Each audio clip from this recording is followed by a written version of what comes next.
ಶಿಗ್ಗಾಂವಿಯಲ್ಲಿ ನಿಮ್ಮ ಪ್ರಕಾರ ಯಾವ ಏನು ಪಾಯಿಂಟ್ಸ್ಗಳು ನಿಮ್ಮ ಕೈ ಹಿಡಿಯುತ್ತೆ? ಒಂದು ವೇಳೆ ನಿಮಗೆ, ಯಾಕಂತಂದರೆ ನನ್ನ ಅನಿಸಿಕೆ ಪ್ರಕಾರ ಯಾಕೆ ಒಂದು ಮುಸ್ಲಿಂ ಕ್ಯಾಂಡಿಡೇಟ್ಗೆ ಅಲ್ಲಿ ಸೀಟ್ ಕೊಟ್ಟರು ಅಂತಂದರೆ, ಲಿಂಗಾಯತ್ ಸಮುದಾಯದಿಂದ ಭಾಳ ಡಿಮಾಂಡ್ ಇದ್ದರೂ ಕೂಡ ಉಪಾಧ್ಯಾಯರೇ, ನಿಮಗೆ ಚನ್ನಪಟ್ಟಣದ 35,000 31ರಿಂದ 35,000 ಮುಸ್ಲಿಮ್ಸ್ ಓಟಿದೆ, ಸಂಡೂರಲ್ಲಿ 20,000 ಓಟಿದೆ. ಅದು ನಿರ್ಣಾಯಕ ಎರಡು ಕ್ಷೇತ್ರಗಳಲ್ಲಿ.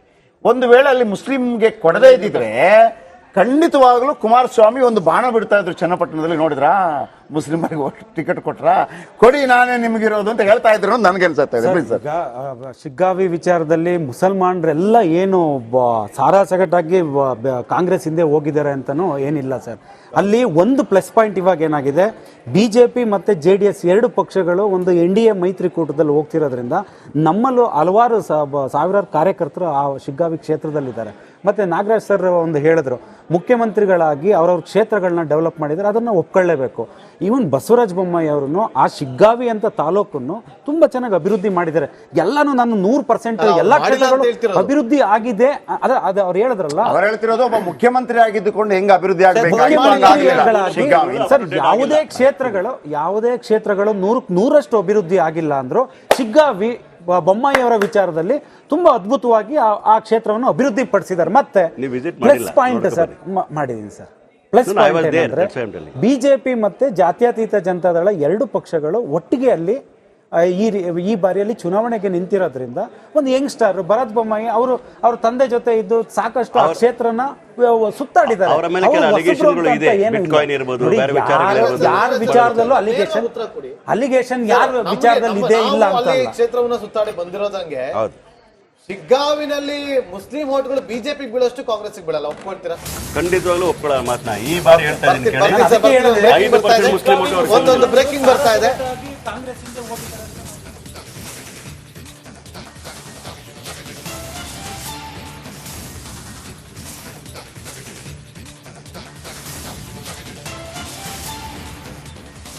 ಓಕೆ, ಜಗಳ ಮಾಡಿದ್ರೆ ಅದು ನಾಗರಾಜ್ ಜನರು ಯಾವ ಸಂಡೂರಲ್ಲಿ ಏನಾಗಿದೆ ಅನ್ನೋ ಒಂದು ರಿಪೋರ್ಟ್ ಈಗ ನಮಗೆ ಲಭ್ಯವಾಗ್ತಾ ಇದೆ. ನೋಡಿ, ಈಗ ಅಲ್ಲಿ ಸಂಡೂರು ಉಪಕದನದಲ್ಲಿ ಯಾರ ಜಯಬೇರಿ ಆಗುತ್ತೆ? ಅನ್ನಪೂರ್ಣ ತುಕಾರಾಮ್ ಸ್ಪರ್ಧೆ ಮಾಡಿದ್ದಾರೆ ಕಾಂಗ್ರೆಸ್ನ ವತಿಯಿಂದ, ಬಿಜೆಪಿಯಿಂದ ಬಂಗಾರ ಹನುಮಂತು ಕಣದಲ್ಲಿದ್ದಾರೆ. ಸಂಡೂರು ಮತದಾರ ಯಾರಿಗೆ ಜೈಕಾರ ಹಾಕಿದ್ದಾನೆ? ಎಕ್ಸಿಟ್ ಪೋಲ್ ರಿಸಲ್ಟ್ ಏನಿದೆ? ಎಕ್ಸಿಟ್ ಪೋಲ್ ರಿಸಲ್ಟ್ ಏನಿದೆ? ಸಂಡೂರಲ್ಲಿ ಸಮೀಕ್ಷೆಯ ಪ್ರಕಾರ ಗೆಲ್ಲೋದು ಯಾರು? ತಂಗಾಳಿಯ ಸಂದೇಶ ನೀಡಿದಂತಹ ಸಂಡೂರಿನಲ್ಲಿ ಸಮೀಕ್ಷೆ ಪ್ರಕಾರ ಗೆಲ್ಲೋರು ಯಾರು? ಕಾಂಗ್ರೆಸ್ಗೆ ತಂಗಾಳಿಯ ಸಂದೇಶ ನೀಡಿದ ಸಮೀಕ್ಷೆ. ಕಾಂಗ್ರೆಸ್ನ ಅನ್ನಪೂರ್ಣ ತುಕಾರಾಮ್ ಗೆಲ್ಲುವ ಸಾಧ್ಯತೆ 43% ಮತಗಳನ್ನು ಪಡೆದುಕೊಳ್ಳಲು ಅಂದಾಜು. ಬಿಜೆಪಿ ಅಂದ್ರೆ ಫಸ್ಟ್ ಆಫ್ ಆಲ್ ಕಾಂಗ್ರೆಸ್ ಇಲ್ಲಿ ಬಹುತೇಕ ವಿನ್ ಆಗುವಂತ ಸಾಧ್ಯತೆ ಇದೆ. 43-40% ಪಡೆದುಕೊಳ್ಳುವ ಅಂದಾಜು. ಬಿಜೆಪಿಯ ಬಂಗಾರ ಹನುಮಂತುಗೆ 40% ಮತಗಳು ಸಾಧ್ಯತೆ, ಇತರರಿಗೆ 17% ಮತಗಳು ಸಿಗುವ ಅಂದಾಜಿದೆ. ಇಲ್ಲಿ ಬಂಗಾರು ಹನುಮಂತು, ಮತ್ತೊಂದು ಕಡೆ ದೇವೇಂದ್ರಪ್ಪ ಅವರಿಗೆ ಟಿಕೆಟ್ ಕೊಡಬೇಕು ಅಂತೇಳಿ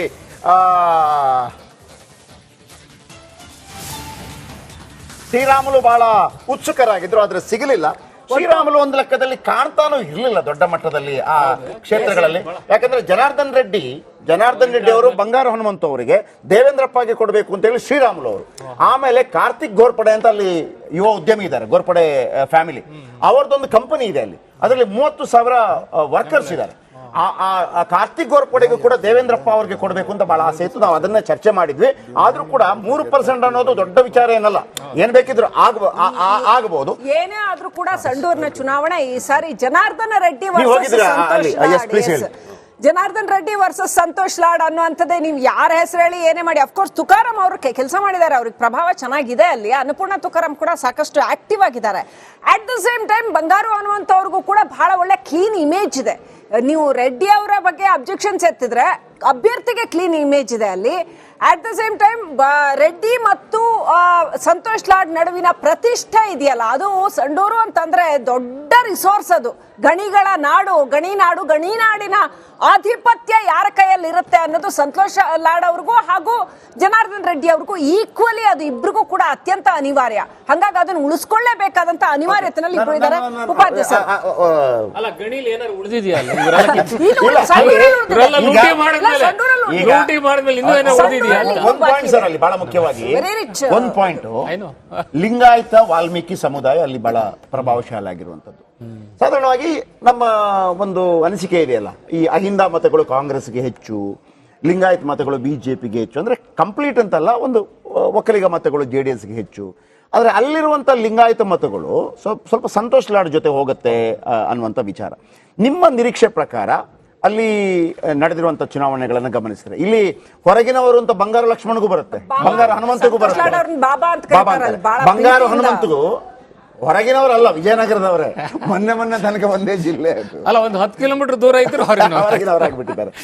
ನೀವು ಯಾವ ರೀತಿ ನೋಡ್ತೀರಿ ಇದನ್ನು ಈ ಚುನಾವಣೆ? ಇಲ್ಲ, ನನಗನ್ಸುತ್ತೆ ಅಲ್ಲಿ ಇವ್ರದ್ದು ಬಹಳ ಕೈವಾಡ ಇದ್ದೇ ಇರುತ್ತೆ ನಮ್ಮ Santosh Lad. Because Santosh Lad comes from that area. ನಾನು ಇನ್ಫ್ಯಾಕ್ಟ್ ಮೊನ್ನೆ ಎಲೆಕ್ಷನ್ ಟೈಮಲ್ಲಿ ಹೋಗಿದ್ದಾಗ ರಿಸರ್ವೇಶನ್ ಆಗೋ ತನಕ ಅವರೇ ಅಲ್ಲಿ. ಅದೇ ಅಲ್ಲ, ಅವರ ಒಂದು ಥೀಸಿಸ್ ಏನಿತ್ತು ಅಂದ್ರೆ ಈ ಸರ್ತಿ ಕಾಂಗ್ರೆಸ್ಗೆ ಎಷ್ಟು, ಐ ಮೀನ್ ಲೋಕಸಭಾ ಎಲೆಕ್ಷನ್ ಟೈಮಲ್ಲಿ ಕಾಂಗ್ರೆಸ್ಗೆ ಒಂದು 20 ಸೀಟ್ ಬರುತ್ತೆ. ಇವ್ರು one of the prime campaigners ಅಲ್ಲಿ. ಈಗ ಸಿದ್ದರಾಮಯ್ಯ ಬಿಟ್ರೆ ನಾರ್ತ್ ಕರ್ನಾಟಕದಲ್ಲಿ ಸಾಕಷ್ಟು ಕ್ಯಾಂಪೇನ್ ಮಾಡಿದವರು ಲಾಡ್ ಅವರೇ ಅಲ್ಲಿ.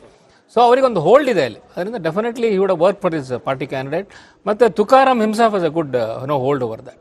ಆ ದೃಷ್ಟಿಯಿಂದ ಬಹುಶಃ ನನಗೆ ಈಗ ಫೈನಲಿ ಬಹುಶಃ ಮೂರು ಪಕ್ಷಗಳು ಅದಾದ್ರೆ ಸ್ಟೇಟ್ ಉಳಿಸ್ಕೊಳ್ಳುತ್ತೆ ಅಂತ ಕಾಣುತ್ತೆ ಕಾನ್ಸ್ಟಿಟ್ಯೂನ್ಸಿನ. ನನಗೆ ಇನ್ನೂ ಕೂಡ ಸರ್, ಶಿಗ್ಗಾಂವ್ನಲ್ಲಿ ಬೊಮ್ಮಾಯಿ ಮಗ ಗೆಲ್ಲೋ ಚಾನ್ಸಸ್ ಇದೆ. ಇನ್ನೂ ಕೂಡ ಸ್ವಲ್ಪ ಏನೋ ಒಂದು ನಿರೀಕ್ಷೆ ಇದೆ, ಅಂದ್ರೆ ನನಗೆ ಗೊತ್ತಿಲ್ಲ. ಚನ್ನಪಟ್ಟಣದಲ್ಲಿ ನನಗನ್ಸುತ್ತೆ ಒಂದು ರೀತಿಯ ಅನುಕಂಪ ವರ್ಕ್ ಆಗಿದೆ. ಆಮೇಲೆ ದೇವೇಗೌಡರ ಮೊಮ್ಮಗ ದೇವೇಗೌಡರು ಅಲ್ಲ ಸರ್, ಈಗ 3 ಜನರಲ್ಲಿ ಇಬ್ಬರಲ್ಲಿ ಯಾರು ಸೋತ್ರು ಹ್ಯಾಟ್ರಿಕ್. ಹೌದಾ? ಅದು ಕರೆಕ್ಟ್. ಯಾರು ಸೋತ್ರು ಹ್ಯಾಟ್ರಿಕ್ ಕರೆಕ್ಟ್. ಆದ್ರೆ ಅಲ್ಲ, ಈಗ ತಾತ ಮಗ ಮೊಮ್ಮಗ ಮೂರು ಜನರ ಕಣ್ಣೀರನ್ನ ಅದ್ರಲ್ಲಿ ದೋಣಿಲಿ ಹರಿದ್ಬಿಟ್ಟು ಇವರು ನಿಖಿಲ್ ಗೆದ್ಬಿಡ್ತಾರೆ ಅಂತ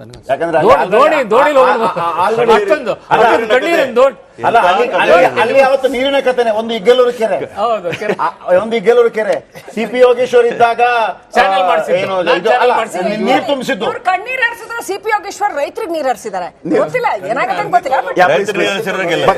ನೀರ್ ಹರಿಸ್ಲಿಕ್ಕೆ ಕಾರಣ ದೇವೇಗೌಡರಲ್ಲಿ ಒಂದು ಡ್ಯಾಮ್ ಕಟ್ಟಿದ್ದು ಒಂದು ಕಾರಣ ಆದ್ರೆ ಫಂಡ್ ಕೊಟ್ಟಿದ್ದು ಬಿಜೆಪಿ ಸರ್ಕಾರ. ಅದು ಯಡಿಯೂರಪ್ಪನವ್ರ ಕಾಲ ಮತ್ತು ಸದಾನಂದ ಗೌಡ್ರ ಕಾಲ. ಆದ್ರೆ ದೇವೇಗೌಡರು ಡ್ಯಾಮ್ ಕಟ್ಸಿದ್ರು, ಕುಮಾರಣ್ಣವ್ರ ಫಂಡ್ ಕೊಟ್ರು, ಬಸವರಾಜ ಬೊಮ್ಮಾಯಿ ಫಂಡ್ ಕೊಟ್ರು ಅಂತಲ್ಲ, ಯೋಗೇಶ್ವರ ನೀರ್ ತಂದ್ರು ಅಷ್ಟೇ. ಚರ್ಚೆ ತುಂಬಾ ಜನಕ್ಕೆ ಮಾಹಿತಿ ಇರ್ಲಿಲ್ಲ ಅನ್ಸುತ್ತೆ. ಅದರಿಂದಾಗಿ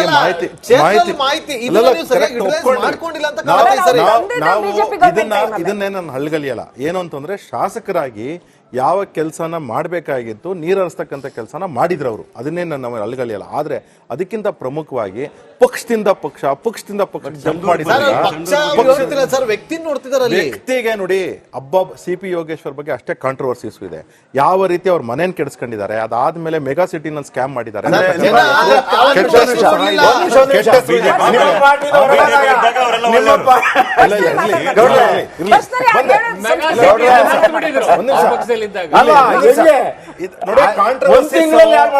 ಕಾಂಟ್ರವರ್ಸೀಸ್ ಇದ್ದೇ ಇರುತ್ತೆ. ಪ್ಲಸ್ ಜೊತೆಗೆ ಅವ್ರ ಪರವಾಗಿ ಮತಗಳು ಇವೆ, ನಾನು ಅಲ್ಗಲಿಯಲ್ಲ. ಅದ್ರ ಜೊತೆಗೆ ಅಲ್ಲಿ ಕಾಂಗ್ರೆಸ್ಗೂ ಸಹ ಬೇಸ್ ಇಲ್ಲ ಅಂತಕ್ಕಂಥ ಒಂದು ಪಾಯಿಂಟ್. ಬಿಜೆಪಿಗೆ ಸ್ಲೋವಾಗಿ ಬೇಸ್ ಬಿಲ್ಡ್ ಆಗಿ ಇವತ್ತು 25,000 ಮತ ಇದೆ. ಇದು ಎಲ್ಲದಕ್ಕಿಂತ ಮುಖ್ಯವಾಗಿ ಪಾಪ ಆಗ್ಲೇ ನಾಗರಾಜ್ ಯಾದವ್ ಅವರು ಮಾತಾಡ್ತಿದ್ರು, ನಾವು ಮಾತಾಡ್ಲಿಕ್ಕೆ ಹೋದಾಗ್ಲೂ ಸಹ ಬಿಡ್ಲಿಲ್ಲ. ಏನು ಗ್ಯಾರಂಟಿಗಳ ಬಗ್ಗೆ, ಗ್ಯಾರಂಟಿ ಅನುಷ್ಠಾನ ನಾವು ಮಾಡ್ಬಿಟ್ಟಿದೀವಿ ಹಾಗೆ ಹೀಗೆ ಅಂತ ಹೇಳ್ತಾರೆ. ಇವತ್ತಿಗೆ ರೇಷನ್ ಕಾರ್ಡ್ ಯಾಕಪ್ಪ ತೆಗಿತಾ ಇದ್ದೀರಾ? ಆಮೇಲೆ ಒಂದ್ ನಿಮಿಷ, ಉತ್ತರ ಎಲ್ಲಾ ಪ್ರಶ್ನೆ ಕೇಳಿದ್ರೆ ಉತ್ತರ ಕೊಡಿ. ರೇಷನ್ ಕಾರ್ಡ್ ಯಾಕೆ ತೆಗಿತಾ ಇದ್ದೀರಾ? 5 kg ಅಕ್ಕಿ ಕೊಡ್ತಿರೋದು ಮೋದಿ ಅವರು. ಆದ್ರೆ ಸಿದ್ದರಾಮಯ್ಯನಕ್ಕಿ ಯಾವ್ದಪ್ಪ ಸಿದ್ದರಾಮಯ್ಯನಕ್ಕಿ 884 840 ರೂಪಾಯಿ ಯಾಕಪ್ಪ ಕೊಡ್ತಾ ಇಲ್ಲ? ಮುಗಿಸ್ಬಿಡ್ತೀನಿ. ಅದಾದ್ಮೇಲೆ ಬಸ್ ಬಗ್ಗೆ ಮಾತಾಡ್ತಾರೆ. ಅಷ್ಟು ಫ್ರೀ ಬಸ್ಸು, ಇಷ್ಟು ಫ್ರೀ ಬಸ್, 23,400 ರೂಟ್ ಇವ್ರಿಗೆ ಗೊತ್ತು. KSRTC BMTC ನಲ್ಲಿ ಇದಾಗಿದ್ದರು. ಇವತ್ತು ಕೆಟ್ಟ ನಿಂತಿರೋ ಬಸ್ಗಳನ್ನ ಓಡಿಸ್ತಿರೋ ಬಸ್ಗಳು, ಕೆಟ್ಟ ನಿಂತಿರೋ ಬಸ್ಗಳು ಬಿಟ್ಟು ಓಡಿಸ್ತಿರೋ ಬಸ್ಗಳು. ಒಂದ್ ನಿಮಿಷ, ನಾಟ್ ಚೇಂಜಿಂಗ್. 18,600. ಹೆಣ್ಮಕ್ಳು ಸ್ಕೂಲ್ಗೆ ಹೋಗ್ಲಿಕ್ಕೆ ಇವತ್ತು ಬಸ್ ಇಲ್ಲ, ಟ್ಯೂಷನ್ಗೆ ಹೋಗ್ಲಿಕ್ಕೆ ಬಸ್ ಇಲ್ಲ. ಸರ್,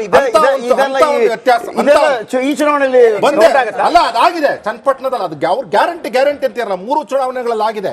ಈ ಗ್ಯಾರಂಟಿಗಳು ಮಹಾರಾಷ್ಟ್ರದಲ್ಲಿ ವರ್ಕ್ ಆಗಿದೆ. ಆಮೇಲೆ ಇನ್ನೂ ಒಂದು ಜಯಪ್ರಕಾಶ್, ಗ್ಯಾರಂಟಿಗಳು ಫೇಲ್ಯೂರ್ ಅಲ್ಲೂ ಸಹ ವರ್ಕೌಟ್ ಆಗಿದೆ ನಮ್ಮ ಬಿಜೆಪಿ ಪರವಾಗಿ. ಒಂದ್ ನಿಮಿಷ, ಬಿಜೆಪಿ ಪರವಾಗಿ ವರ್ಕೌಟ್ ಆಗಿದೆ. ಇನ್ನೂ ಒಂದು ಮಹಾರಾಷ್ಟ್ರದಲ್ಲಿ ಏನು ವರ್ಕೌಟ್ ಆಗಿದೆ ನೋಡಿ. ಕಾಂಗ್ರೆಸ್ನ ಗ್ಯಾರಂಟಿಗಳು ಕರ್ನಾಟಕದಲ್ಲಿ ಹೇಗೆ ಫೇಲ್ ಆಗಿದೆ, ತೆಲಂಗಾಣದಲ್ಲಿ ಹೇಗೆ ಫೇಲ್ ಆಗಿದೆ, ಹಿಮಾಚಲ ಪ್ರದೇಶದಲ್ಲಿ ಹೇಗೆ ಫೇಲ್ ಆಗಿದೆ ಅನ್ನೋದನ್ನ ನಾವು ಅಲ್ಲಿನ ಮಹಾರಾಷ್ಟ್ರದಲ್ಲಿ ಮಂದಟ್ ಮಾಡ್ಕೊಟ್ಟಿದ್ದೀವಿ. ಅದಾದ್ಮೇಲೆ ಫ್ರೀ ಅಷ್ಟೆಲ್ಲ ಫ್ರೀ ಕೊಟ್ರಿ, ಮತ್ತೆ ಅವರು ಗ್ಯಾರಂಟಿಗಳು ಜಾಸ್ತಿ. ನಾನು ಮುಗಿಸ್ಬಿಡ್ತೀನಿ. ಹೇಗೆ ನಾಗರಾಜ್ ಯಾದವ್ ಅವ್ರಿಗೆ ಅನ್ಇಂಟರಪ್ಟೆಡ್ ಕೊಟ್ರಿ, ನನಗೂ ಕೊಡಿ, ನಾನು ರಿಕ್ವೆಸ್ಟ್ ಮಾಡ್ತೀನಿ. ಅದಾದ್ಮೇಲೆ ನೋಡಿ, ಇನ್ನೂ ಒಂದು ಗ್ಯಾರಂಟಿ, ಅತ್ಯಂತ ಪ್ರಮುಖವಾದ ಗ್ಯಾರಂಟಿ ಏನು ಅಂದ್ರೆ ಎಲೆಕ್ಟ್ರಿಸಿಟಿ, ವಿದ್ಯುತ್ 53 ಯೂನಿಟ್ ಡೊಮೆಸ್ಟಿಕ್ ಕೊಡ್ತಾ ಇದ್ದಾರೆ. ಆದ್ರೆ ಏನ್ ಮಾಡಿದ್ರು ಅಂದ್ರೆ, ನನ್ನ ಮನೆ, ನನ್ನ ದನದ ಕೊಟ್ಟಿಗೆ, ನನ್ನ ಕೋಳಿ ಶೆಡ್ ಜೊತೆಲಿ ಇತ್ತಪ್ಪ. ಕೋಳಿ ಶೆಡ್ ಸಪ್ರೇಟ್ ಮೀಟರ್ ಹಾಕೊಳ್ಳಿ, ದನದ ಕೊಟ್ಟಿಗೆ ಸಪ್ರೇಟ್ ಮೀಟರ್ ಹಾಕೊಳ್ಳಿ. ಅದಕ್ಕೆ ನೀವು ಕಮರ್ಷಿಯಲ್ ₹7.80.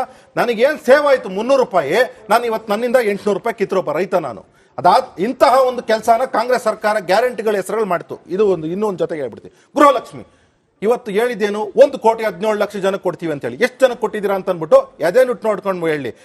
ಕಂಟಿನ್ಯೂಸ್ ಆಗಿ ಇವತ್ತಿಗೆ ಎಷ್ಟು 16 ತಿಂಗಳಾಗಿದೆ.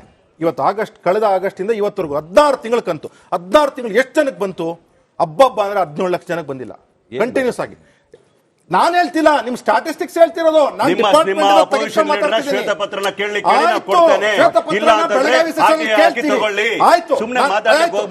ನಾನು ಮುಗಿಸ್ಬಿಡ್ತೀನಿ, ಆಮೇಲೆ ಉತ್ತರ ಕೊಡಿ. ಅದಾದ್ಮೇಲೆ ಇನ್ನೂ ಒಂದು ಗ್ಯಾರಂಟಿ, ಯುವನಿಧಿ. ಎಷ್ಟು ಜನಕ್ಕೆ ₹3,000 ಕೊಡಿ, ಎಷ್ಟು ಜನಕ್ಕೆ ₹1,400? ನೀವು ಎಲ್ಲಿ ಇದನ್ನು ಮಾತಾಡಲೇ ಇಲ್ವಲ್ಲ ಸರ್? ಹೇಳ್ತಾ ಇದೀವಿ. ಯಾವ ಇದರಲ್ಲೂ ಈಗ ಕಾರ್ಯಕ್ರಮದಲ್ಲೂ ಕೂಡ ಈಗ ದೇವೇಗೌಡ ಹೇಳ್ಬೇಕಿತ್ತು. ಇವತ್ತು ಜೆಪಿ ಹೇಳಿದ್ದೇನು DK ಶಿವಕುಮಾರ್ ಅಂತ ಹೇಳಿ ಅವ್ರ ಮೇಲೆ ಕೋಪ ತೋರಿಸಿದ್ರು. ಒಂದ್ ನಿಮಿಷ ನೋಡಿ, ಬೇರೆ ಬೇರೆ ವಿಚಾರಗಳು. ಇವತ್ತು ನಾನು ಒಂದು ರಿಕ್ವೆಸ್ಟ್ ಮಾಡ್ತೀನಿ ಎಲ್ಲಾ ಚಾನೆಲ್ಗಳಿಗೂ. ಇವತ್ತು ನೀವೇ ಸ್ಟಿಂಗ್ ಆಪರೇಷನ್ ಮಾಡಿದ್ರಿ. ಏನಂದ್ರೆ ಎಷ್ಟೊಂದು ಜನ ನೀವು ಸ್ಟಿಂಗ್ ಆಪರೇಷನ್ ಮಾಡ್ತೀರಾ ಎಲ್ಲ ಜರ್ನಲಿಸ್ಟ್ಗಳು. ಏನಂದ್ರೆ ಎಷ್ಟು ಜನಕ್ಕೆ BPL ಕಾರ್ಡ್ ತೆಗ್ದೀರಾ ಅಂತ ಹೇಳಿ ನನ್ನ ಯಾವುದೋ ಒಂದು ವಾಹಿನಿಯಲ್ಲಿ ನೋಡ್ತಾ ಇದ್ದೆ. ಎಲ್ಲ ಅತ್ಯಂತ ಚುನಾವಣೆ ಕಳೆದ ನಂತರ ಆಗಿದೆ ಸರ್ ಅದು. ಅದನ್ನ ಹೆಂಗೆ ನೀವು ಅದಕ್ಕೆ ಕೌಂಟ್ ಮಾಡ್ತೀರಾ ಸರ್? ಆಯ್ತು, ಕೌಂಟ್ ಮಾಡ್ತೀರಾ? ಜನಗಳಿಗೆ ಗ್ಯಾರಂಟಿಗಳು ರೀಚ್ ಆಗಿಲ್ಲ ಅಂತಕ್ಕಂಥ ಅದಾದ್ಮೇಲೆ ಎಂತ ಅನ್ಯಾಯನ ಕಾಂಗ್ರೆಸ್ ಸರ್ಕಾರ ಕರ್ನಾಟಕದ ಬಡ ಜನತೆ ಮೇಲೆ ಮಾಡಿದೆ ಅನ್ನತಕ್ಕಂಥದಕ್ಕೆ ಇದು ಸಾಕ್ಷಿ ಆಗುತ್ತೆ. ಆದ್ರಿಂದಾಗಿ ಸೋತ್ರ ಚುನಾವಣೆ ನೀವು ರಾಜೀನಾಮೆ ಕೊಡ್ತೀರಾ? ರಾಜೀನಾಮೆ ಕೊಡ್ತೀರಾ ಸಿದ್ದರಾಮಯ್ಯವರು? ಸಂಬಂಧಪಟ್ಟಂಗೆ ಬಿಜೆಪಿ ಎಲ್ಲಾ ಕಡೆ ಪ್ಯಾನೆಲ್ ಅಲ್ಲಿ ಅವ್ರು ಇದನ್ನ there is a smart question ಕೇಳಿ. ಪ್ಯಾನೆಲ್ ಅಲ್ಲಿ ಅವರು ಇದನ್ನ ವಿತ್ ಡಾಕ್ಯುಮೆಂಟ್ ಗ್ಯಾರಂಟಿಗಳು ಫೇಲ್ ಆಗಿದೆ ಅಂತಾರೆ. ಆದ್ರೆ ಫೀಲ್ಡ್ ಹೋದಾಗ ಅವರು ಗ್ಯಾರಂಟಿ ಮಾಡಲ್ಲ. ಎಲ್ಲಾ ರಾಜ್ಯಗಳಲ್ಲಿ ಅವರು ಗ್ಯಾರಂಟಿ ಕೊಡ್ತಾರೆ. ಯಾಕಂದ್ರೆ ಅದು ಸ್ವಲ್ಪ ಮಟ್ಟಿಗೆ ಖಂಡಿತ ಇಂಪ್ಲಿಮೆಂಟ್ ಆಗಿದೆ, ಅದನ್ನ ಒಪ್ಕೊಳ್ಳೇಬೇಕು. ಅವರು ಆಪೋಸಿಷನ್ ಇರ್ಬೋದು, ಆದ್ರೆ 5 ಆಗಿಲ್ಲ. 5ರಲ್ಲಿ 3 ಎಫೆಕ್ಟಿವ್ ಆಗಿರ್ತಕ್ಕಂಥ ನನಗೆ ಗೊತ್ತಿದ್ದಾಗೆ 3 ಎಫೆಕ್ಟಿವ್ ಆಗಿದೆ. ಒಂದಂತೂ ಟೇಕ್ ಆಫ್ ಆಗಿಲ್ಲ, ಯುವನಿಧಿ ಟೇಕ್ ಆಫ್ ಆಗಲಿಲ್ಲ. ಅದು 1.5 ಲಕ್ಷ ಅಪ್ಲಿಕೇಶನ್, 1.5 ಲಕ್ಷ ಅಪ್ಲಿಕೇಶನ್ ಬಂತು. ಅದು ಯಾವ್ದು ಸರಿ ಇಲ್ಲ ಅಂತ ಹೇಳಿ ರಿಜೆಕ್ಟ್ ಮಾಡಿದ್ರು. ಆಮೇಲೆ ಅದಾಗಿಲ್ಲ. ಬಟ್ ಭಾಗ್ಯಲಕ್ಷ್ಮಿ ಬಸ್ಸು ಓವರ್ಫ್ಲೋ ಆಗಿದೆ. ಅದೆಲ್ಲ ಅಲ್ಲ, ಓವರ್ಫ್ಲೋ ಆಗ್ಲಿಕ್ಕೆ ಯಾಕೆ ಕಾರಣ ಉಳಿದವರಿಂದ ಕಿತ್ಕೊಂಡು ಕೊಟ್ಟಿರೋದು. ನಮ್ದೆಲ್ಲ 500-600 ಬಿಲ್ ಬರ್ತಾ ಇದೆ, 1,800 1,900. ಸೊ ಇನ್ನೊಬ್ಬರಿಂದ ಕಿತ್ಕೊಂಡು ಅವ್ರು ಕೊಟ್ಟಿಲ್ಲ ಅಷ್ಟೇ.